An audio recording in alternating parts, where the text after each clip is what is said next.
This is a video on how to graph phase change lines or condition change lines within your behavior graph. To make a good graph in Excel, what you first need to do is set up your x-axis and your y-axis. To do that, you will, in column A, insert your dates or session numbers, and then in the next columns you will enter the data for your behavior or for different phases. In this graph I have one behavior, temper tantrums, and then I have 3 different dimensions that have been measured for temper tantrums. Please note that this data was made up for this video. During the process of graphing, you will want to make sure that your headers are clearly labeled to keep your data organized. So here I have the date, frequency of tantrums, total duration in minutes, and the average intensity.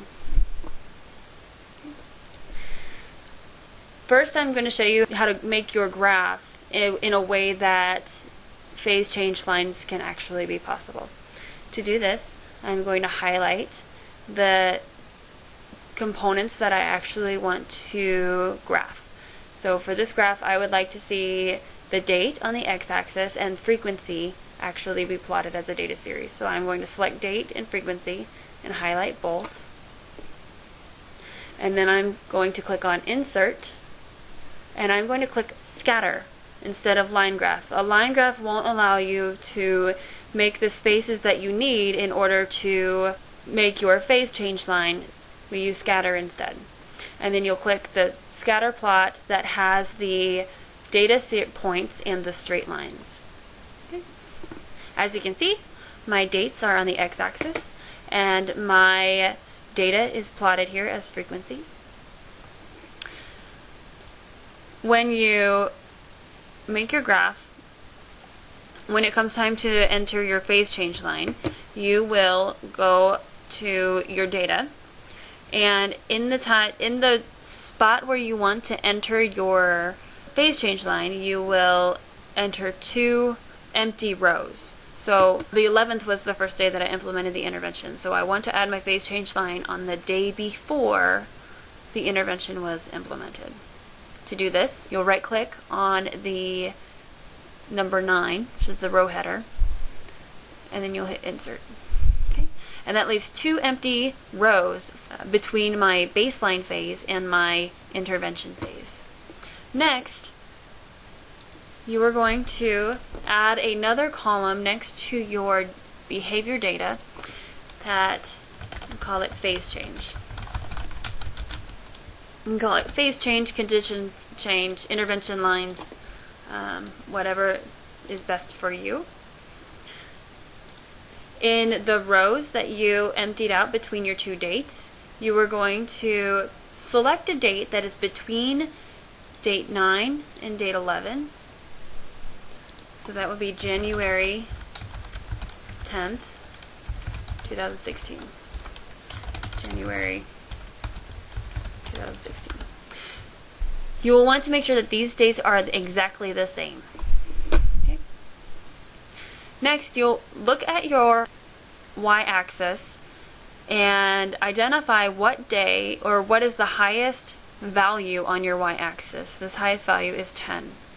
So I want my phase change line to go from 0 to 10.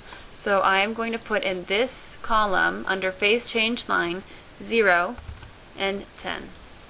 Okay. Now to get it actually to show up in my graph, I'm going to right click on the graph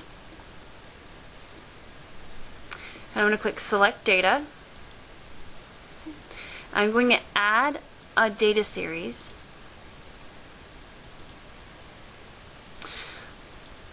Series name is going to be phase change. A very quick way to do this is just to actually left click on the arrow, click phase change up here, and hit Enter.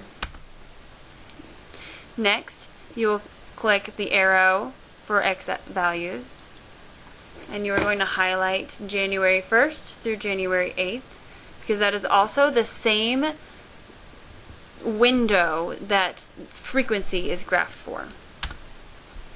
Okay.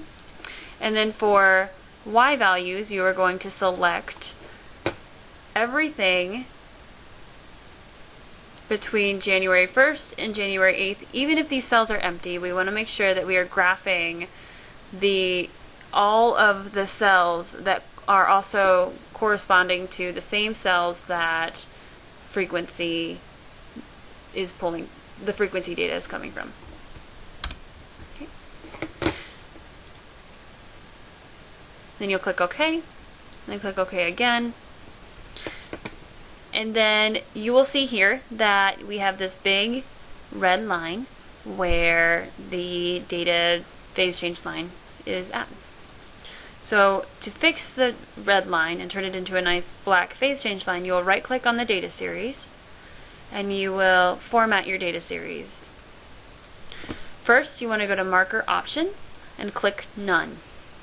Next, you want to click line color and click solid line.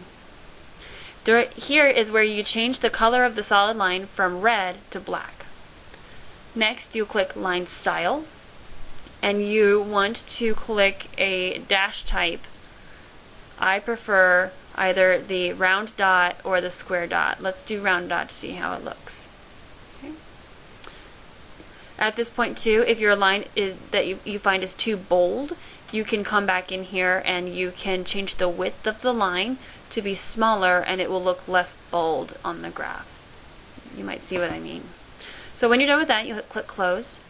And here you see we have a phase change line. The x-axis has updated its data to include a 12, and that is to account for the area that's included within the graph. If you would like your phase change line to go all the way to the very top of the graph, then you can go to the y-axis here, right-click on it, format your axis. In axis options, you are going to keep your minimum at 0, but click for maximum, you are going to check the box that says fixed, and then you can change this to 10 and close. As you can see, the graph updated to have my baseline phase to the left of the phase change line and my condition A phase to the right of the phase change line.